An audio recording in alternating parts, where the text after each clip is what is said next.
Nicaragua Empresaria. Ya regresamos. Estimados televidentes de Nicaragua Empresaria, gracias por continuar en sintonía de este programa de difusión televisiva del Consejo Superior de la Empresa Privada COSEP. Conversamos sobre el estudio o informe latinoamericano Pobreza y Desigualdad. Usted hacía una síntesis de lo que era el estudio, pero ¿cuáles son las recomendaciones que hacen?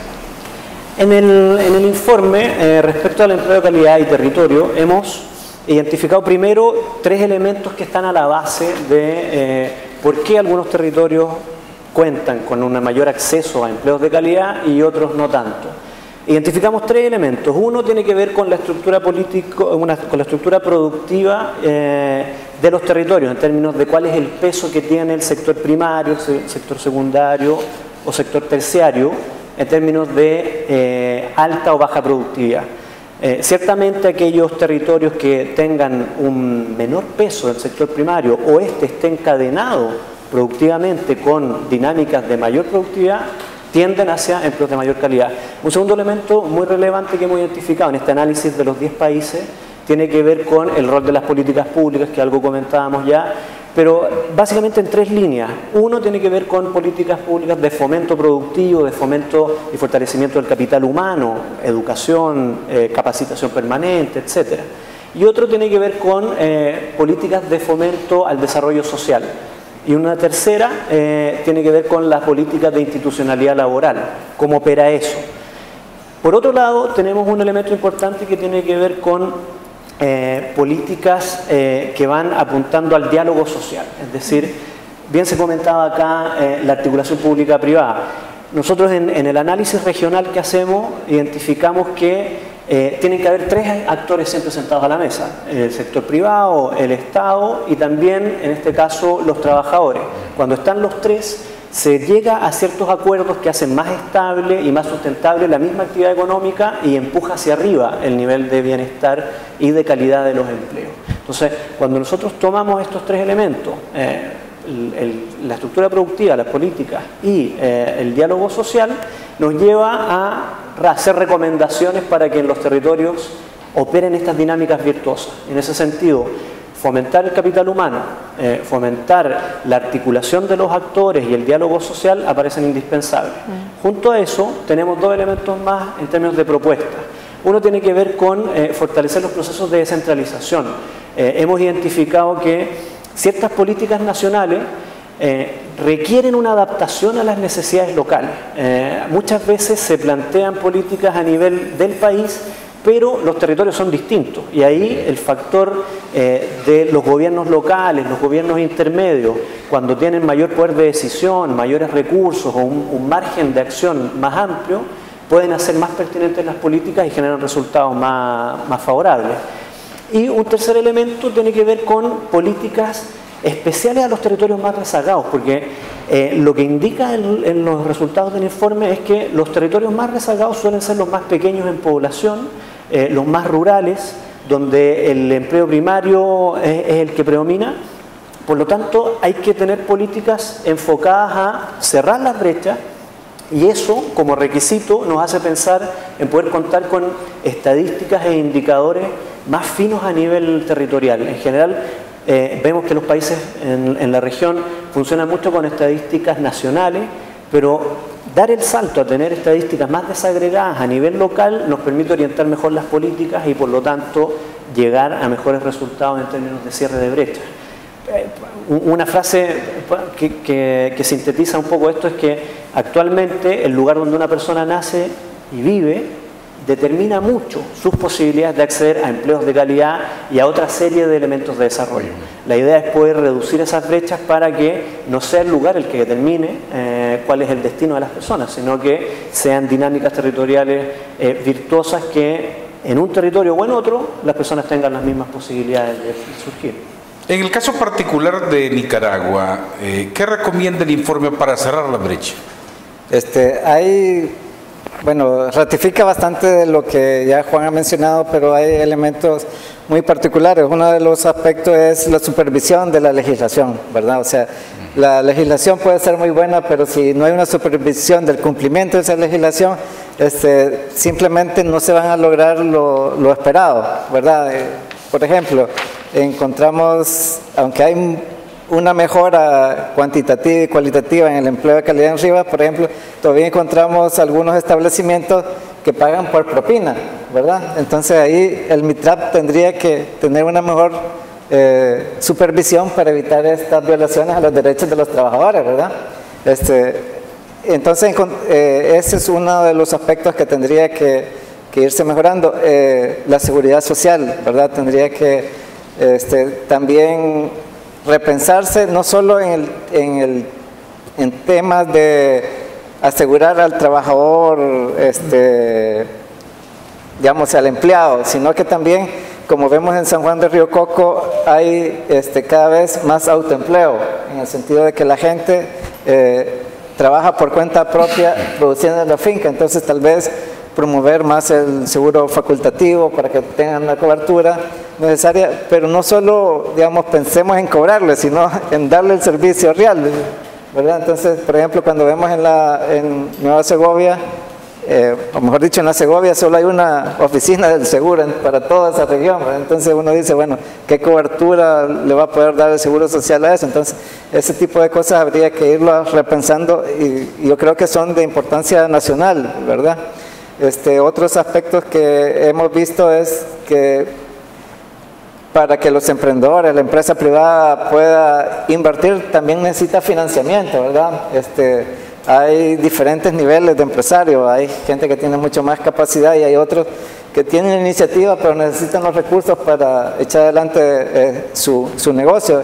Y vemos que los gestores financieros no tienen la capacidad de atender las necesidades reales tanto del sector agropecuario como del sector turismo, ¿verdad? Porque no diseñan los productos adecuadamente para atender a esos sectores y las demandas concretas que tienen los territorios.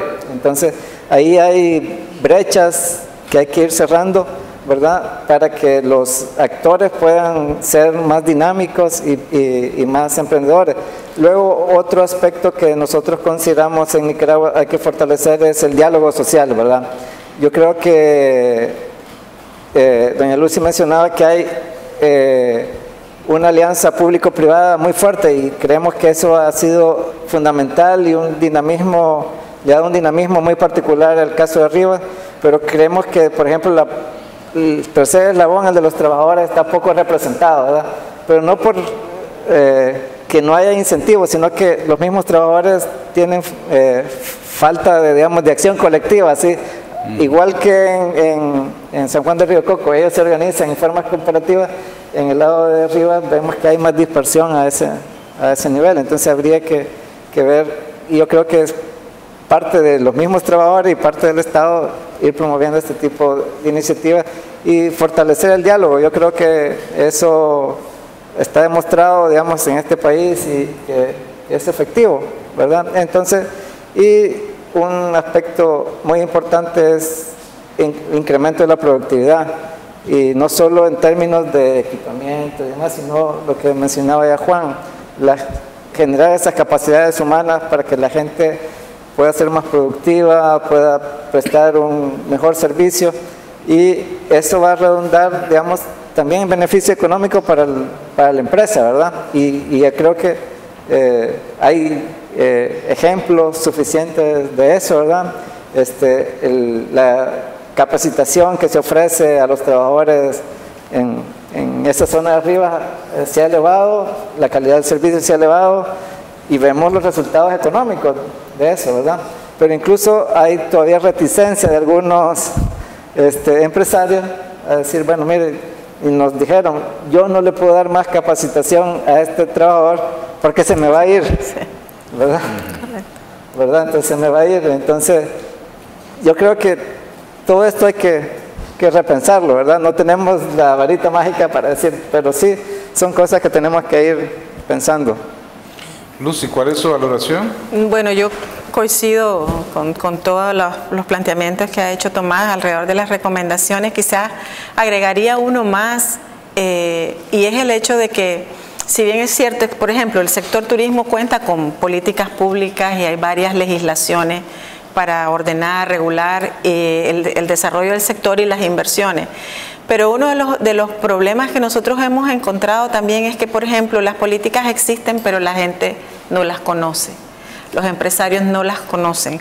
La ley de incentivos turísticos ahí está, pero es una minoría la que hace uso de esa ley, ¿verdad? ¿Por qué? Entonces habría que ponerse a pensar por qué, habiendo una ley que pretende incentivar la inversión en el sector turismo, que nos hace falta mucho, ¿verdad?, para alcanzar las metas que como país tenemos, ¿por qué los empresarios no están haciendo uso de esa legislación?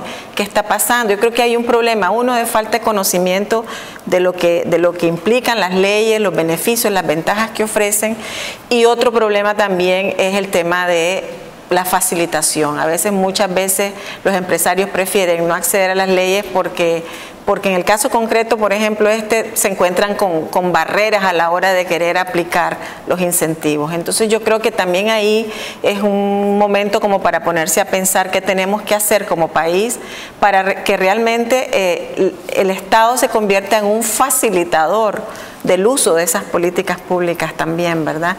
Creo que se ha avanzado, pero creo que tenemos todavía también mucho que hacer en ese sentido. Pienso que el turismo podría desarrollarse mucho más rápido en términos de las inversiones que el país necesita si el país, los empresarios que están dispuestos a invertir, conocieran más de esas políticas que existen y de los planes futuros que como país tenemos, hacia dónde queremos ir en los próximos 10, 15, 20 años en términos de desarrollo turístico. ¿Qué necesitamos? ¿Dónde están las oportunidades? ¿Verdad? Yo creo que es importante dar a conocer eso para que la inversión que llegue a este país no solamente sea la extranjera, sino que el propio nicaragüense se decida a invertir por una industria que está demostrando ser una industria que puede apoyar fuertemente el desempleo y la reducción de la pobreza en el país, como es el caso del turismo. Además, en el caso particular de Rivas, el desarrollo turístico ha crecido inmensamente, ¿no? Y algo que dice el informe, se ha generado mucho empleo. Sí. Así es. A mí quiero también terminar diciendo eso. Yo pienso que empleos de calidad, ¿verdad? Tiene que ver el estudio y que está demostrado que a través del turismo se pueden generar empleos de calidad. Yo creo que estudios como estos nos ayudan precisamente a ir creando esa conciencia y esa sensibilidad en los nicaragüenses de que aún no se deciden por apoyar una industria nueva relativamente en el país, porque este ha sido un país agroexportador toda la vida, e incluso hasta los bancos casi no prestan para turismo porque no la conocen, no saben cómo preparar los programas financieros para el sector turismo. Nos ayuda a crear conciencia y sensibilización de que es importante apoyar esta industria porque es una industria que va a ayudar al desarrollo del país. Así que en ese sentido creo que es un estudio muy valioso en lo que a nuestro sector implica, y que también incluso puede también apoyar el hecho de que ojalá pronto, eventualmente, podamos tener una política de Estado en el país para el desarrollo del turismo. Este informe, los que nos ven en este momento quieren leerlo, ¿cómo pueden obtenerlo? Los invitamos a todos a que puedan acceder a www.informelatinoamericano.org. Allí está el informe íntegro, el del 2011, el del 2013, y adicionalmente están las bases de datos, que es interesante para quien se interese más. Están las bases de datos con las estadísticas de los 10 países, por lo tanto, para que puedan hacer el trabajo que requieran en las dimensiones específicas que salen ahí planteadas. Y puntualmente, ¿alguna recomendación en particular para los empresarios nicaragüenses? Pues en el caso yo digo que habría que invertir más en el capital humano, ¿verdad? Yo creo que se está invirtiendo bastante en infraestructura, y eso es muy bueno, pero también lo más importante son las personas, ¿verdad? Entonces la inversión en capital humano, en capacitación, eso va a hacer que crezca más todas las industrias de Nicaragua. Queremos agradecer a Tomás Rodríguez, director de Ixmati, a Juan Fernández de RIMIS de Chile, autores de este estudio, y a la licenciada Lucy Valente, directora de Canatur, por habernos acompañado. Muchas gracias a los tres. Muchas gracias. Ustedes, estimados televidentes, no se vayan, que nosotros seguimos con mucho más en Nicaragua Empresaria. Nicaragua Empresaria. Ya regresamos.